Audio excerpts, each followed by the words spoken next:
Assalamualaikum warahmatullahi wabarakatuh. Apa kabar semuanya? Harapan Ibu kalian tetap dalam keadaan sehat walafiat serta selalu dalam lindungan Allah Subhanahu wa taala. Materi pertemuan kali ini kita akan membahas tentang sistem dan dinamika demokrasi di Indonesia. Nah, untuk memulai materi ini, namun sebelumnya kita berdoa terlebih dahulu. Berdoa dimulai. Berdoa selesai. Pembahasan tentang sistem dan dinamika demokrasi di Indonesia tujuannya adalah setelah kegiatan ini dilakukan, kalian diharapkan mampu menjelaskan tentang pengertian dari demokrasi Pancasila atau sistem demokrasi. Kemudian kalian dapat menjelaskan tentang macam-macam demokrasi. Yang kedua, kalian dapat menjelaskan ciri-ciri daripada demokrasi Pancasila. Kemudian kalian dapat menjelaskan prinsip daripada demokrasi di Indonesia. Nah, makna demokrasi Pancasila itu sendiri adalah demokrasi itu berasal dari dua kata dalam bahasa Yunani yang berasal dari kata demos dan artinya rakyat, dan kratien atau kratos yang berarti pemerintahan, sehingga dapat diartikan sebagai pemerintahan rakyat. Kata ini kemudian diserap menjadi salah satu kosakata dalam bahasa Inggris, menjadi sebuah kata kunci dalam bidang ilmu politik. Hal ini menjadi wajar sebab demokrasi saat ini disebut-sebut sebagai indikator perkembangan politik dalam suatu negara. Jadi pengertian demokrasi ini berasal dari bahasa Yunani ya, tadi ya, yang berarti demos, atau dibaginya di dua kosakatanya yaitu demos dan kratos. Jadi demokrasi ini adalah pemerintahan yang rakyatnya memegang peranan yang sangat menentukan ya. Kemudian demokrasi ini menurut pengertian para ahli atau menurut pendapat para ahli ini, yang pertama menurut pendapat dari Abraham Lincoln bahwa demokrasi adalah pemerintahan dari dan oleh untuk rakyat. Jadi pemerintahan dari rakyat, oleh rakyat, dan untuk rakyat. Kemudian menurut pendapat dari Charles Castello ini bahwa demokrasi adalah sistem sosial dan politik pemerintahan dengan kekuasaan pemerintahan yang dibatasi hukum dan kebiasaan untuk melindungi hak-hak perorangan dalam suatu warga negara. Ya. Sedangkan menurut Kuncoro Probo Pranoto, demokrasi adalah negara yang pemerintahannya dipegang oleh rakyat. Hal ini berarti suatu sistem di mana rakyat diikutsertakan dalam pemerintahan negara. Sedangkan menurut Harris Schulze bahwa demokrasi adalah pemerintahan rakyat, karena itu kekuasaannya melekat pada rakyat. Untuk macam-macam demokrasi ini bisa ditinjau dari beberapa cara. Yang pertama dari cara penyalurannya atau penyaluran kehendak rakyat itu ada dua, yaitu demokrasi langsung dan demokrasi tidak langsung. Ya, yang kedua ditinjau dari titik berat perhatiannya. Demokrasi ini ada tiga, demokrasi formal atau yang terkenal dengan demokrasi liberal. Kemudian yang kedua demokrasi material atau demokrasi rakyat, dan yang ketiga adalah demokrasi gabungan. Nah, bila ditinjau dari hubungan antara alat perlengkapan negara, demokrasi ada tiga, yaitu yang pertama demokrasi perwakilan yaitu dengan sistem parlementer, yang kedua demokrasi perwakilan dengan sistem pemisahan kekuasaan, dan yang ketiga demokrasi perwakilan dengan sistem referendum. Nah, jenis-jenis demokrasi ini bila digolongkan menjadi 4 ini, yaitu demokrasi liberal, ini kedaulatan ada di tangan rakyat, namun dalam pembagian kekuasaan DPR itu di sini sebagai parlemen itu presiden hanya sebagai kepala negara. Nah, dalam mekanisme pengambilan keputusan itu diserahkan kepada voting, yaitu dengan suara terbanyak. Nah, pelaksanaan demokrasi yang kedua adalah demokrasi atau jenis demokrasi yang kedua adalah demokrasi terpimpin. Demokrasi terpimpin ini secara normatif konstitusional yaitu ada di tangan rakyat. Tetapi secara praktis dilaksanakan oleh presiden.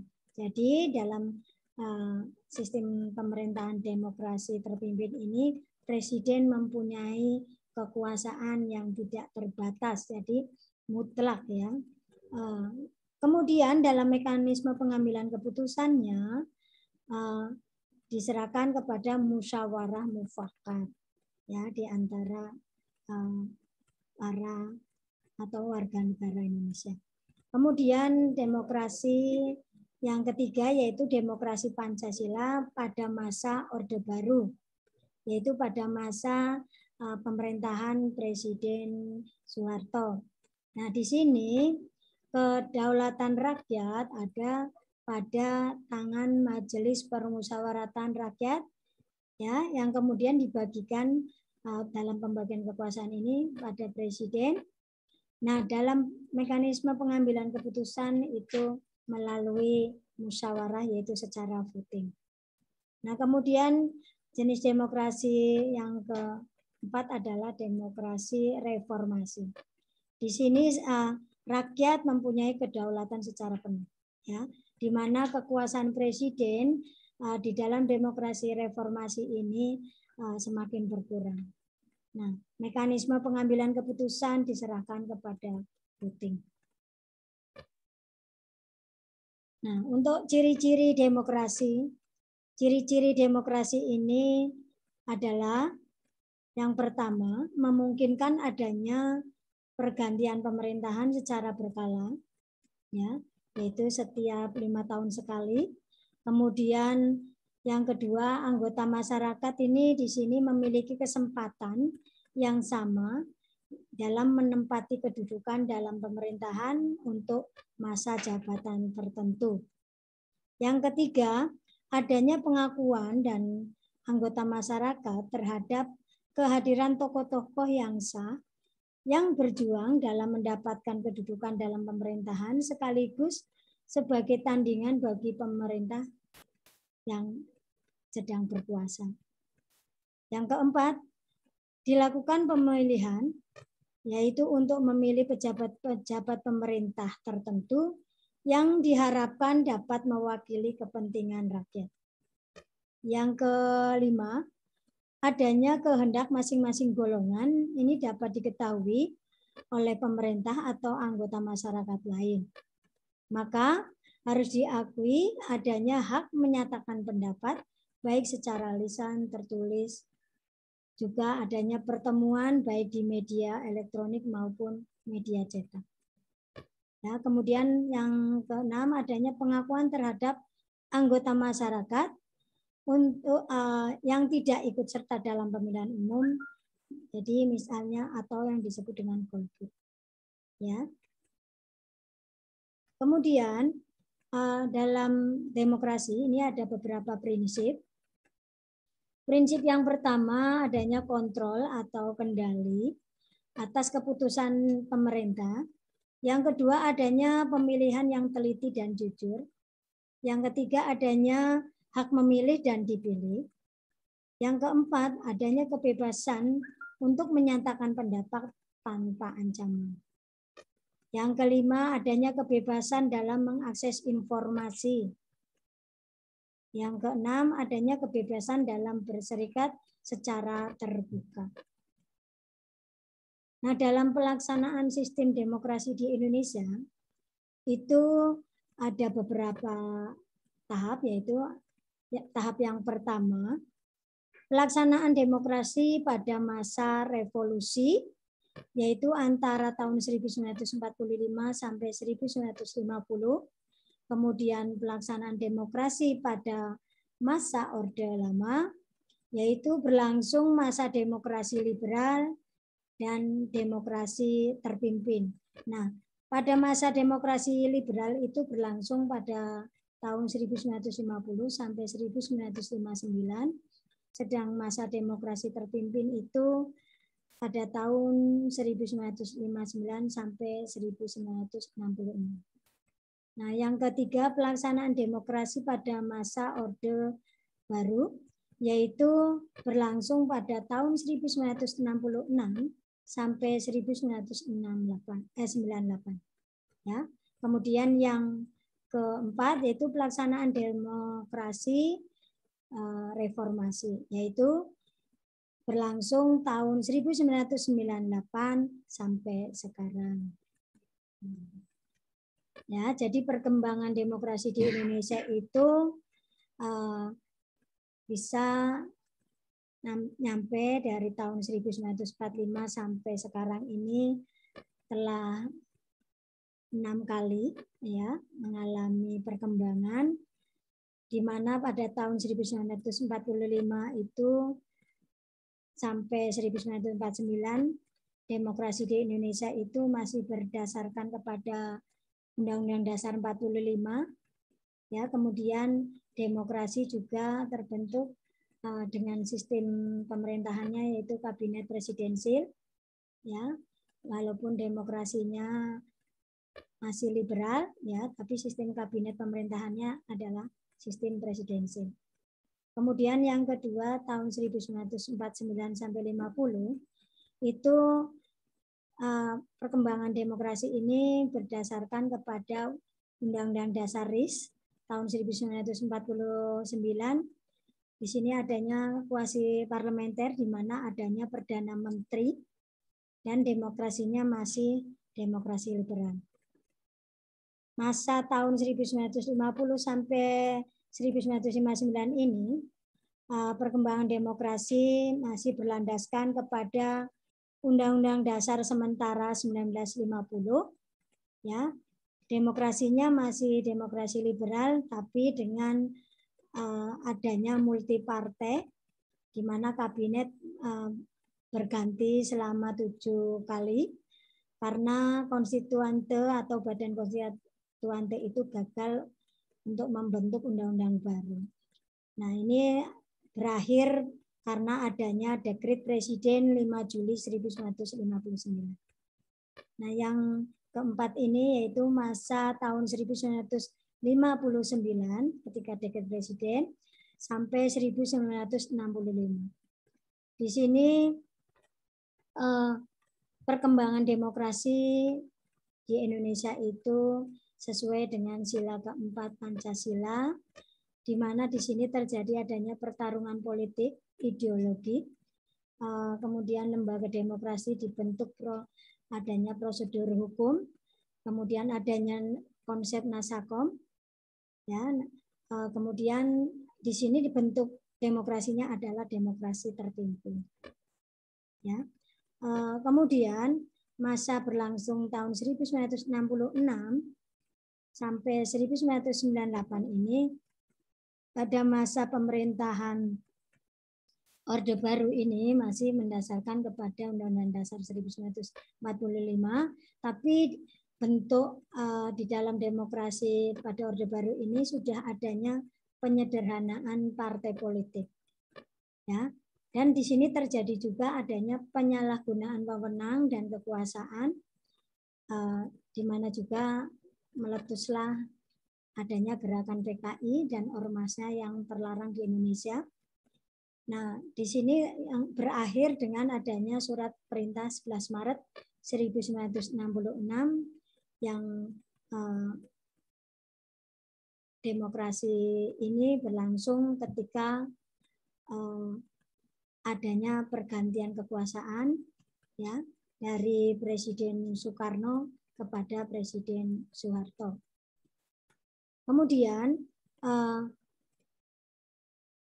setelah tahap 1000 tahun atau berlangsungnya tahun 1998, ketika lengsernya masa demokrasi Pancasila ini pada waktu pemerintahan Orde Baru, di mana Pak Harto itu lengser,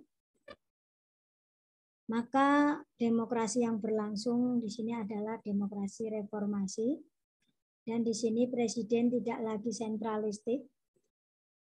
Kemudian partai politik mulai berfungsi, kemudian dari multipartai 48 jadi berkurang menjadi 24 partai politik. Kemudian di sini juga yang paling penting adanya amandemen atau perubahan Undang-Undang Dasar 1945, dan di sini pula masih banyak terjadi adanya praktek-praktek KKN, ya. Oleh karena itu pada sistem reformasi diharapkan berlakunya perubahan terhadap amandemen atau amandemen Undang-Undang Dasar 1945. Di sini menegaskan adanya penegakan daripada hak asasi manusia yang diatur dari pasal 28A sampai 28C. Nah, demikianlah materi tentang sistem dan dinamika demokrasi Pancasila. Semoga kalian dapat memahami atau mengerti. Kalau Ibu harapkan kalian bisa membaca atau mendownload dari internet tentang pelaksanaan sistem demokrasi di Indonesia. Sekian, Ibu akhiri, wabillahi taufik wal hidayah. Assalamualaikum warahmatullahi wabarakatuh.